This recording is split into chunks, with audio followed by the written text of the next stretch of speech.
अस्सलाम वालेकुम, मैं हूं रेहान तारिक और आप देख रहे हैं 10 तक। चेयरमैन तहरीक इंसाफ को अपनी नाअहली की और गिरफ्तारी का कामिल यकीन हो चुका है। इमरान खान पर इस वक्त 78 के करीब मुकदमात दर्ज हैं और उनमें से कुछ मुकदमात तो इंतहाई संगीन नौयत के हैं। गुज़श्ता चंद दिन के दौरान जो गैर मामूली हालात रूनुमा हुए, इससे भी अंदाजा लगाया जा सकता है कि हुकूमत न सिर्फ इमरान खान की गिरफ्तारी का हर सूरत ज़हन बना चुकी है, बल्कि उनको नाअहल कराने के लिए भी केसेस की मौसर पैरवी कर रही है। ये अलग बात है कि इमरान खान को अदलिया से अब तक तहफ़्फ़ुज़ और सहूलियात मैसर रही हैं। इस बात का कभी इम्कान है कि एक बार फिर इमरान खान गिरफ्तार हो गए तो फिर उनका जल्द बाहर निकलना आसान नहीं होगा। एक के बाद एक मुकदमात यानी उनकी रिहाई से कबल गिरफ्तारी नविश्ता दीवार होगी। ऐसी सूरत में तहरीक इंसाफ भी अब प्लान बी पर गौर कर रही है। इमरान खान भी कह चुके हैं कि उनकी गिरफ्तारी से उनकी तहरीक पर कोई असर नहीं पड़ेगा।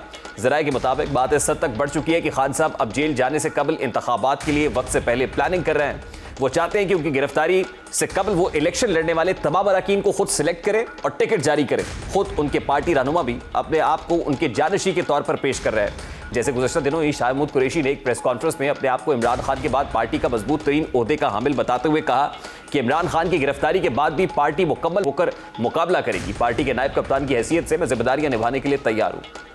हमारी पार्टी का एक स्ट्रक्चर, एक हायरार्की मौजूद है और कल बीबीसी उर्दू सर्विस को इमरान खान साहब ने एक वाज़े बयान दिया है कि अल्लाह न करे, खुदा न खास्ता, अगर उन्हें गिरफ्तार कर दिया जाता है, उनकी तवक्को है और वो जिम्मेदारी उनने मुझ पर सौंपी है कि पार्टी की जिम्मेदारी मैं संभालूंगा। ऑब्वियसली रहनुमाई उनकी होगी, असूल उनके होंगे, प्रिंसिपल्स उनके होंगे, रहनुमाई उनकी होगी, क़यादत उनकी होगी और उनकी अदम मौजूदगी में मैं एक जिसे कहते हैं ना आर्जी एक रोल प्ले करूंगा अपने कायद के फरमान के मुताबिक। शाह महमूद कुरैशी पार्टी की कमान संभालने के लिए तैयार है। हालात देखकर यह भी अंदाजा लगाया जा रहा है कि इमरान खान आसानी से गिरफ्तारी नहीं देंगे। वो गिरफ्तारी से बचने के लिए हर हरबा आजमाएंगे। इमरान खान गिरफ्तार क्यों नहीं होना चाहते, इसकी वजह मरियम नवाज अपनी प्रेस कॉन्फ्रेंस में भी बयान कर चुकी है और निजी टीवी चैनल से बात करते हुए भी उन्होंने एक वजह सामने रखी है। दूसरी जानिब मुस्लिम लीग नून पहले एहतसाब फिर इंतखाब के नारे के बावजूद इलेक्शन की तैयारियों में मसरूफ है। सीनियर नायब सदर मरियम नवाज पार्टी बयानियों को फैलाने में मसरूफ है तो दूसरी जानिब बतौर सदर शहबाज शरीफ पार्टी के बाकी मामला भी संभाले हुए हैं। इसीलिए उन्होंने कल पंजाब में उम्मीदवारों से पार्टी टिकट के लिए दरखास्तें तलब कर ली। सदर पाकिस्तान मुस्लिम लीग नून ने उम्मीदवारों के नाम अपने पैगाम में कहा कि अल्लाह का नाम लेकर इंतखाबी मैदान में उतरने की तैयारी करें। कायद मोहम्मद नवाज शरीफ की रहनुमाई में हमने हमेशा मुल्क को बहरानों से निकाला है, अब भी सुरखरू होंगे।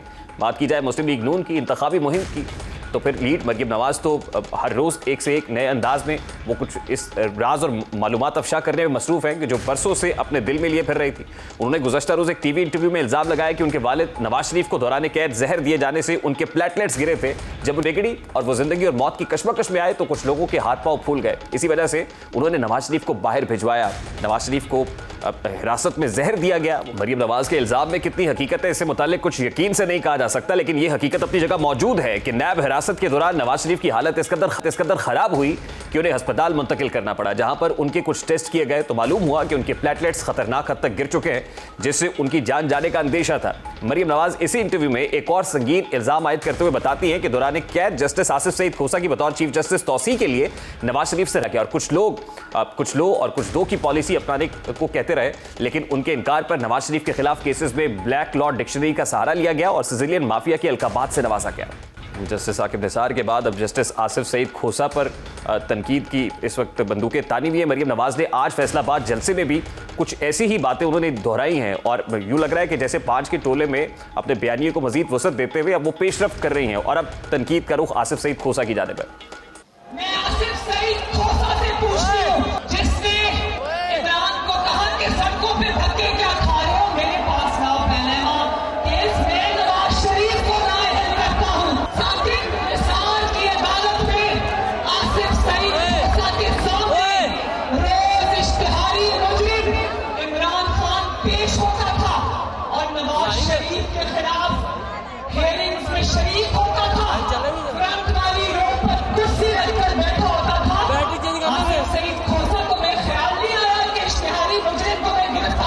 मरियम नवाज के इस बयान के रद्देअमल में तहरीक इंसाफ के रहनुमा फवाद चौधरी ने ट्वीट करते हुए मरियम नवाज पर तंज किया और कहा कि पिछले हफ्ते मरियम नवाज का सारा जोर साकिब निसार के खिलाफ था। मरियम नवाज आसिफ सईद खोसा के बारे में कह रही हैं कि वो मुद्दत मुलाजमत पे तौसी चाहते थे और नवाज शरीफ से दरखास्तें कर रहे थे। अब अगर कोई उन्हें आइन पढ़ा दे तो उन्हें मालूम हो कि जस्टिस को तौसी देना आर्टिकल 179 के मुताबिक वज़ीर आज़म का इख्तियार ही नहीं, क्योंकि आइन ने उम्र का तयन कर दिया है।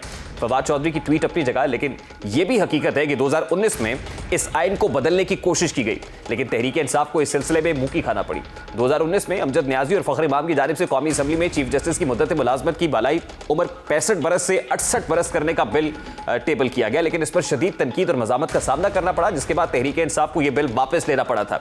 इंतखाबात के हवाले से सवाल पर मरियम नवाज ने तहरीक इंसाफ को एक बार फिर मखमसे का शिकार कर दिया कि मुनहरिफ अरकान के अलावा अब भी 38 के करीब पीटीआई रहनुमा मुस्लिम लीग नून का टिकट लेने के ख्वाह हैं। मरियम नवाज का यह बयान तहरीक इंसाफ के लिए इंतहाई तशवीशनाक है, लेकिन यह भी हकीकत है कि यह साल बज़ाहिर इंतखाबात का साल है और बहुत से सियासी खिलाड़ी इस मौसम में टीमें बदलते हैं, वो हवाओं का रुख देखकर फैसले करते हैं। मौजूदा वक्त में हवाओं का रुख तहरीक इंसाफ की अक्सर मुखालिफ है और ऐसे में अगर इमरान खान गिरफ्तार होते हैं तो पार्टी में टूट फूट की नौयत इससे भी ज़्यादा शदीद होने का इम्कान है, क्योंकि तहरीक इंसाफ फर्द वाहिद की हुक्मरानी का नाम है और वो नाम सिर्फ इमरान खान है। जब वो नहीं होंगे तो कोई भी से लीडरशिप को तस्लीम नहीं करेगा। इसी मामले पर बात करेंगे। इस वक्त सीनियर सहाफ़ी तजज़ियाकार सलीम बुखारी साहब स्टूडियोज़ में हमारे साथ मौजूद हैं। अस्सलाम वालेकुम बुखारी साहब, बहुत बहुत शुक्रिया आपके वक्त के लिए।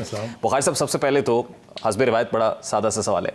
मरियम नवाज साहिबा जिस तरह से पेशकदमी कर रही हैं और 5 के टोले में एक को बेनकाब कर रही हैं, पहले साकिब निसार के बारे में बात की, साकिब निसार बोल पड़े, फिर फैज़ हमीद से मुताल्लिक बात की, उन्होंने एक सीनियर सहाफ़ी की वसातत से अपना रिस्पॉन्स दिया कि वो उस पर क्या है, वो भी एक एतराफ़ी जुर्म था।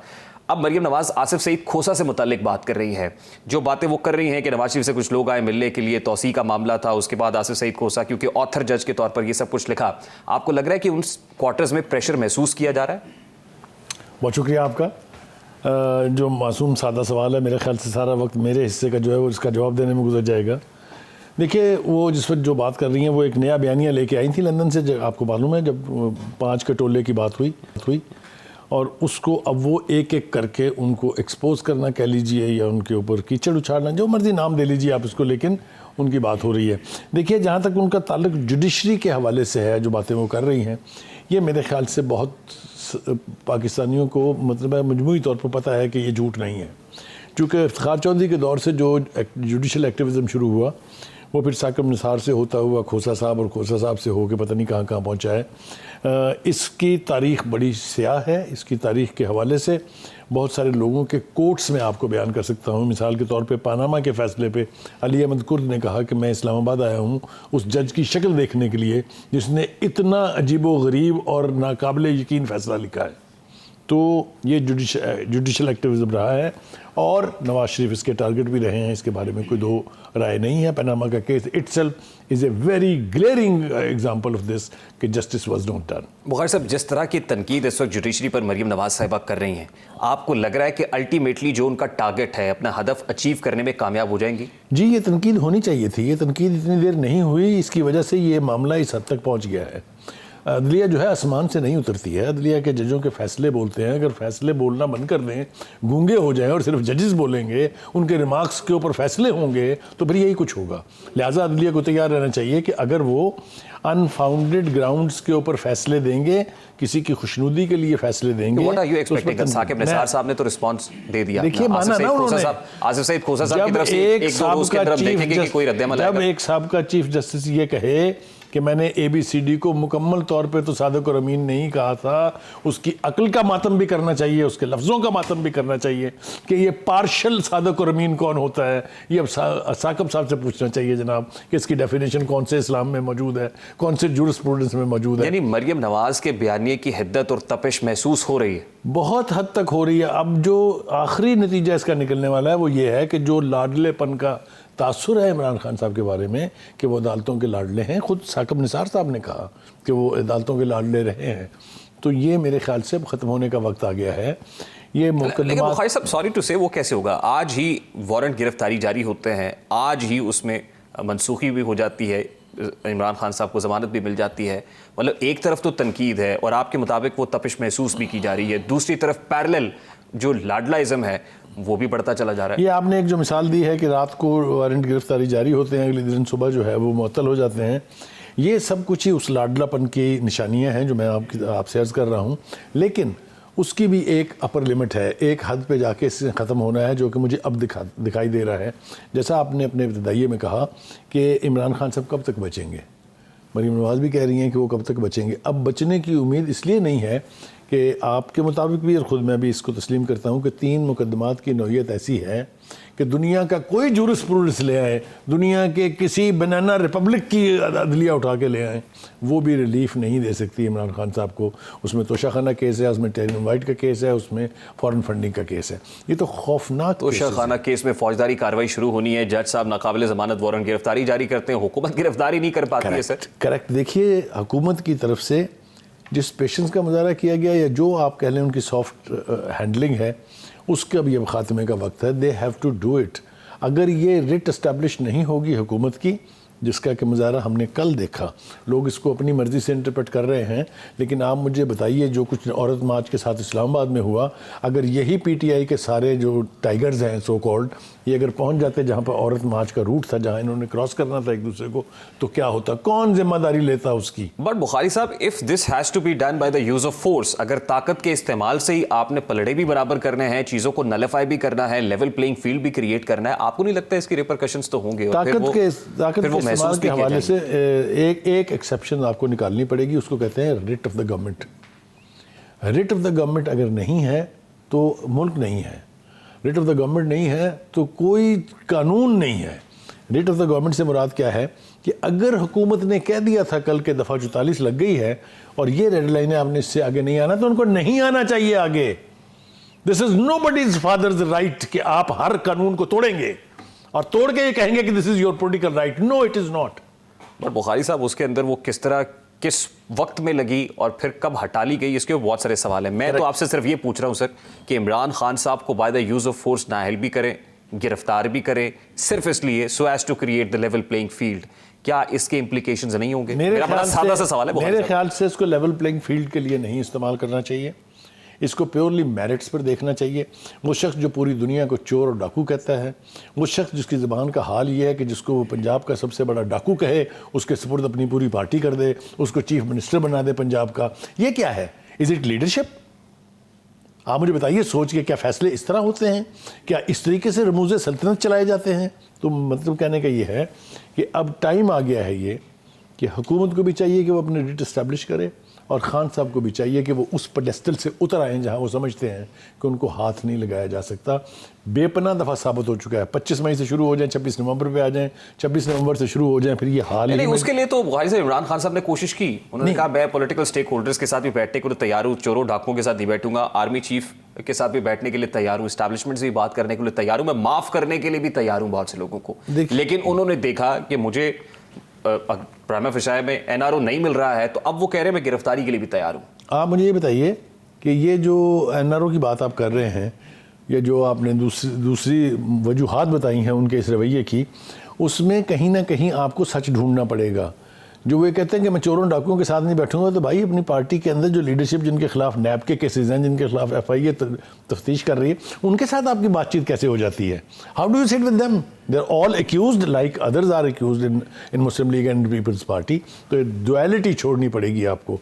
The time is fast approaching when he has to be realistic, otherwise नुकसान। अच्छा बुखारी साहब, लास्टली चीज़ें बड़ी क्विकली हो रही हैं, बड़ी तेज़ी से जो वक्त का पहिया है वो घूम रहा है। आपको क्या लग रहा है आने वाले दिनों में, अब पाकिस्तान मुस्लिम लीग नून ने भी लगता है कि इंतखाबात की तैयारी शुरू कर दी है, टिकटो विकटो के बारे में वो सोच रहे हैं, इमरान खान साहब भी कहते हैं कि गिरफ्तारी से पहले पहले मैं अपने कैंडिडेट्स को फाइनल कर लूँ, तो क्या देख रहे हैं आप, इलेक्शंस होने जा रहे हैं? देखिए, पहली बात तो ये है कि वो जो स्पेस 100% खान साहब को अवेलेबल थी, सुबह से शाम तक टीवी की स्क्रीन में फंसते थे, फिर निकलते ही नहीं थे। एक तो मरियम के आने से वो थोड़ी बैलेंस हुई है, लिहाजा दूसरी तरफ से भी हमें एफर्ट्स भी दिखाई दे रही है, कोशिश भी दिखाई दे रही है। मेरा ख्याल ये है कि ये फ्री फॉर ऑल अब नहीं है, मैदान में उतर गई हैं। वो भी जैसी भी हैं, वो जिस तरह की भी तकरीरें कर रही हैं, उसमें वैनम है, उसमें गुस्सा है, वो सब अपनी जगह ठीक है, लेकिन छोड़ा तो खान साहब ने भी किसी को कहीं का नहीं है ना। चाहे वो जजेस थे, चाहे वो जर्नैल थे, वो नाम रखे हैं उनके जो हमने कभी तारीख में सुने नहीं हैं। तो if he can get away with it, तो बीबी की भी जान छुट जाएगी। लेकिन इलेक्शन ये दो मुझे लोग कहते हैं कि नहीं होंगे। जो अभी हम रिसेंट रिपोर्ट जो बिल्कुल लेटेस्ट है वो ये कि एजेंसीज़ ने भी कहा है कि जनाब हमारे हाथ खड़े हैं, हम ऐसे हालात में जब हर तीसरे दिन कोई ना कोई बड़ा धमाका हो रहा हो, टेररिज्म की एक्टिविटीज़ हो रही हो, हम जिम्मेदारी लेने के लिए तैयार नहीं है। फाइनेंस मिनिस्ट्री ने भी कह दिया कि भाई साहब हमारे पास तो ये बस पैसे हैं, इससे आप कह रहे हैं। मैं कह रहा हूँ इस सब कुछ के बावजूद भी अगर इलेक्शन होने जा रहे हैं, I am not against election, मेरे ख्याल से इलेक्शन होने चाहिए, लेकिन उसके What are you looking at? मुश्किल सवाल। मेरे ख्याल से पंजाब और केपी के में इलेक्शन हो जाएंगे। हो जाएंगे। आपको लग रहा है कि आने वाले यानी जो मुकर्रर जो time schedule election commission of Pakistan ने तय किया उसके मुताबिक ही होगा? हाँ बिल्कुल उसके मुताबिक होंगे। फिर सोच लें। मैं सोच के बोल रहा हूँ, इसलिए मेरे पास इसका जवाब है। नहीं, तराजू तो फिर बराबर नहीं हुआ। नहीं, तराजू तो बराबर कभी होगा ही नहीं। तराजू ने इस क़यादत में बैलेंस नहीं हो रहा, जिम्मेदारी से कह रहा हूँ, can stand the test of time. Maryam Nawaz sahiba कहती हैं कि इंतखाबात होने चाहिए, जरूर होने चाहिए, लेकिन सबसे पहले तराजू के दोनों पलड़े। उनकी ख्वाहिशात तो बहुत ज़्यादा थी ना, उनकी तो ख्वाहिशात ये थी कि उनके वालिद जो है डिस्क्वालीफाई ना हो, हुए कि नहीं?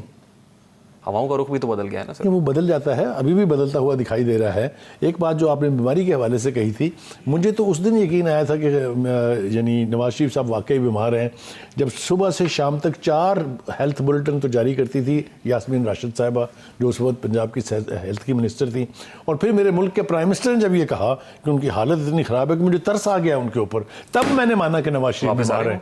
जी वापस आ रहे हैं? वापस तो उनको आना है, उनके आए बगैर आप जनरल इलेक्शन नहीं जीत सकते, ये याद रखें। वापस भी नहीं आएंगे, इलेक्शंस भी आप नहीं वापस आएंगे, किसने कहा? मैंने कहा कि वापस नहीं आएंगे।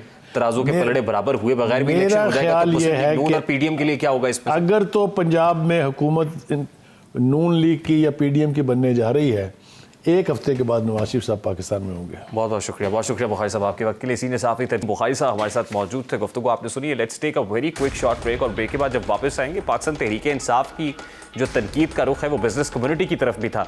अब बिजनेस कम्युनिटी ने chief of the army staff से मुलाकात की है, उसके ऊपर जो तनकीद हो रही पीटीआई की तरफ से, उस पर बिजनेस कम्युनिटी ने खुद रिस्पॉन्ड किया है। वो क्या कहते हैं, जरा इस पर बात करेंगे इस ब्रेक के बाद। हमारे साथ रहिए।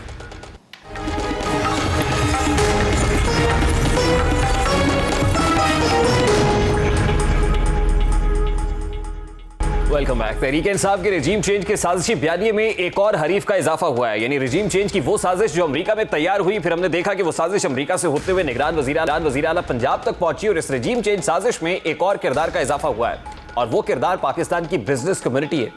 इस ताज़ा तरीन किरदार के पीछे क्या कहानी है, इसके कुछ अहम नकात आपके सामने रखते हैं।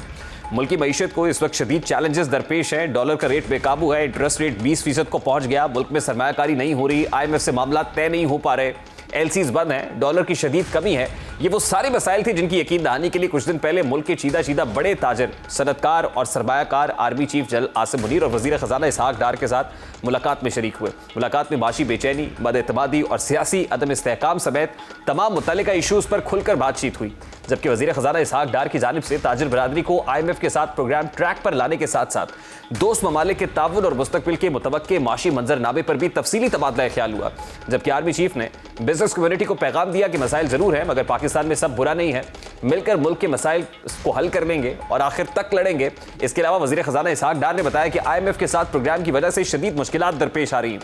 अब मुश्किल फैसले करके IMF के साथ स्टाफ सतह के मुआहदे के करीब पहुंच गए हैं, और तवक्को है कि इसी हफ्ते मुआहदा हो जाएगा। अब बिजनेस कम्युनिटी की जानिब से इस मुलाकात को खुशायद करार दिया गया था। बिजनेस कम्युनिटी की आर्मी चीफ से इस मुलाकात से तहरीक इंसाफ खुश नहीं है, और उसी बिजनेस कम्युनिटी को तहरीक इंसाफ ने माफिया करार देकर उन लोगों की फहरिस्त में डाल दिया है जिन्होंने तहरीक इंसाफ की हुकूमत गिराई थी।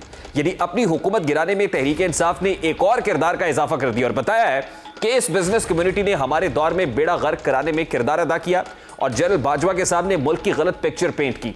इसी तरह फवाद चौधरी ने 7 मार्च को ट्वीट करते हुए बिजनेस कम्युनिटी की आर्मी चीफ से मुलाकात पर रद्द-ए-अमल दिया कि हम अच्छी तरीके से इन कारोबारी शख्सियात को जानते हैं जो पूरी तरह रजीम चेंज में मुलव्विस थी। तहरीक इंसाफ के इस दावे से मुतालिक मौक़िफ़ के लिए मुताद्दिद ऐसी कारोबारी शख्सियात से रब्ता किया गया जो न सिर्फ मौजूदा आर्मी चीफ के साथ हालिया मुलाकात में शामिल थे, बल्कि इमरान खान के दौर में भी साबिक army chief general Qamar Javed Bajwa से मुलाकातें करते रहे। फवाद चौधरी साहब का इस मुलाकात के बारे में क्या कहना था, उनके तहफ़्फ़ुज़ात क्या थे? हुकूमत गिराने का इल्ज़ाम अमरीका से होते हुए पाकिस्तानी की बिजनेस कम्युनिटी पर डाल दिया गया है। माशी मामलात में आर्मी चीफ की मुदाखलत और बिजनेस कम्युनिटी से मुलाकातों का सिलसिला ही साबिक वज़ीर आज़म इमरान खान ने शुरू किया था। अब बिजनेस कम्युनिटी की जानिब से फवाद चौधरी के इस इल्ज़ाम को मज़ाक़ा खेज़ करार दिया गया है। पाकिस्तान की कारोबारी शख्सियात ने तहरीक इंसाफ की जानिब से रजीम चेंज का इल्ज़ाम मुस्तरद करते हुए कहा है कि आर्मी चीफ से बिजनेस कम्युनिटी की ऑफिशियल मुलाकात की रवायत तो 2018 के बाद पड़ी है। कारोबारी शख्सियात ने इंकशाफ किया कि जब इमरान खान की हुकूमत में माशी पॉलिसियों और नैब की कार्रवाइयों से बिजनेस कम्युनिटी परेशान हुई तो खुद वज़ीर आज़म इमरान खान ने हमें बुलाकर आइंदा के लिए बेहतरी की यकीन दहानी कराई और गारंटी के लिए खुद हमें आर्मी चीफ से मुलाकात का कहा। इस कारोबारी शख्सियत का मजीद कहना था कि खुद इमरान खान हमें कहते थे कि पाकिस्तान में एक ही तो इदारा है जो मुनज़्ज़म है और ठीक से काम करता है, इसके अलावा तो कोई इदारा ही नहीं है। इसलिए बिजनेस कम्युनिटी को अगर कोई मसाइल है तो इसमें आर्मी चीफ बल्कि यहां तक कि डीजी आईएसआई से भी मदद ले सकते हैं। और इसके बाद ही बिजनेस कम्युनिटी की आर्मी चीफ और डीजी आईएसआई से ऑफिशियल सतह पर मुलाकातों का सिलसिला शुरू हुआ। कभी army chief general Qamar Javed Bajwa पिंडी बुलाकर हमसे मुलाकात करते थे, तो कभी कराची और लाहौर आकर हमसे मुलाकात की जाती और बार बार यकीन दिलाया गया कि इमरान खान की हुकूमत में अब कारोबारी शख्सियात को तंग नहीं किया जाएगा, नैब बिला जवाज कार्रवाइयां नहीं करेगा बल्कि उनसे सरमायाकारी में ताउन किया जाएगा। और जनरल बाजवा ये भी बताते थे कि खुद वजीर आजम इमरान खान ने मुझे ये मैंडेट देकर आपके पास भेजा है कि मैं आपको ये गारंटी दूं। इन उस कारोबारी शख्सियत का मजीद कहना था कि 2018 से पहले के 10 सालों में हमने ऐसा देखा नहीं था कि आर्मी चीफ कभी सऊदी अरब जाकर मुल्क के लिए पैसे मांगे तो कभी मुत्तहिदा अरब अमारात जाकर मदद मांगे और कभी कतर से LNG का मुआहदा कराएं। और जब हुकूमत के वज़रा चीन के खिलाफ बयान देकर उसे नाराज कर दे तो आर्मी चीफ चीन को जाकर मनाएं। जब नैब की तरफ से कार्रवाइयां हो रही थी तो खुद इमरान खान साहब ने एक तकरीब में कहा था कि नैब से अब हमने बिजनेस कम्युनिटी को इंसुलेट कर दिया है। उस वक्त इमरान खान साहब का स्टेटेड पोजीशन क्या था, जरा वो भी आपके सामने रखता है। नैब को, बिजनेस कम्युनिटी को हमने ऑर्डिनेंस के जरिए बिजनेस कम्युनिटी को इंसुलेट कर दिया है नैब से। या मुझे पता है मेरे कई दोस्त भी बैठे हुए जिनको काफी खुशी होगी सुन के, क्योंकि उनके ऊपर भी नैब के केसेस चल रहे थे। अब खान साहब की हुकूमत में मईशत से जुड़े जितने काम हुए उनमें फौज ने किरदार अदा किया, जिसका एतराफ़ खुद इमरान खान साहब कर चुके हैं। मिसाल के तौर पर पावर प्लांट्स के साथ मुआहिदों का असर नौ जायजा लिया गया। रेकोटेक मुआहिदा खुद DGMI ने कराया। फैटिफ में ग्रे लिस्ट से निकालने के लिए GHQ में बाकायदा सेल बनाया गया, इसमें बिजनेस कम्युनिटी से भी मशवरे लिए जाते थे। अब सवाल यह कि तहरीक इंसाफ किस बुनियाद पर ताजरों को निशाना बना रही है। तहरीक इंसाफ के दौर में मईशत की क्या सूरत हाल थी वो सबके सामने है। फिर इस बात का कोई सर पैर नहीं है कि तहरीक इंसाफ की हुकूमत गिराने में ताजरों ने अहम किरदार अदा किया। इमरान खान साहब उस वक्त इस्टेब्लिशमेंट के कितने करीब थे और क्या कहा करते थे अपनी हुकूमत के, कैसे हाइब्रिड रजीम है, सेम पेज है। इस सेम पेज और हाइब्रिड रजीम के फजाइल इमरान खान साहब किस तरह गिनवाया करते थे। स्टेटेड पोजीशन है इमरान खान साहब का एस्टेब्लिशमेंट के बारे में। जनरल बाजवा के बारे में इमरान खान साहब के उस वक्त क्या ख्यालात थे? अब बड़े सादा से सवाल हैं। क्या अदम एतमाद में खान साहब के खिलाफ वोट ताजरों ने डाला था? डोनाल्ड लू वाला साइफर ताजरों ने तो नहीं लिखवाया था? आपके ऊपर जो दर्जनों किस्म के केसेस है क्या वो ताजर बनवा रहे हैं? क्या रिजीम चेंज के अंदर जो आप जो पोजीशन लिए हुए हैं, जिस तरह की कंट्रोवर्सी बन रही है, क्या ये सब कुछ ताजरों का किया धरा है? तो इन सवालात के जवाबात अगर आप ढूंढ लें तो यकीनन आपको मंजरनामा क्लियर हो जाएगा। इनमें से कोई भी केस किसी ताजर ने आपके खिलाफ नहीं खोला। फिर ऐसी क्या वजह है कि आप साजिशी बयानिए के अंदर अब एक और किरदार को फिट इन कर रहे हैं, ताजर भी फिट हो रहे हैं? हाँ, एक एतराज़ ज़रूर होगा कि खान साहब कहा करते थे कि ताजर बरादरी मुल्क में इस्तेहकाम चाहती है और मुसलसल हंगामा खेजी नहीं चाहती क्योंकि इससे कारोबार बहुत मुतासर होता है। शायद खान साहब को ताजरों का ये वाला बयानिया सूट नहीं करता, क्योंकि अगर सियासी इस्तेहकाम आ गया तो माशी इस्तेहकाम भी आ जाएगा और फिर खान साहब के पास बेचने को, सेल करने को कुछ नहीं होगा। इस पर मजीद बात करेंगे इस ब्रेक के बाद। हमारे साथ रहिए।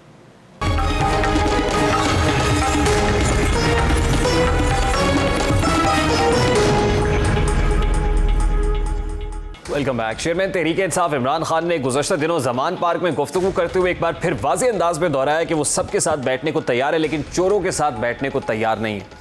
इमरान खान के नज़दीक उनके तमाम सियासी मुखालिफिन चोर और डाकू हैं। हाँ, जो उनकी हाँ में हाँ मिला दे तो उसे पार्टी सदारत के ओहदे से भी नवाज देते हैं। PTI के अलावा तमाम जमातें तो चोरों की हो गई, लेकिन इमरान खान के दौरे हुकूमत में करप्शन की वो दास्तान रकम हुई जिनकी माजी में मिसाल नहीं मिलती।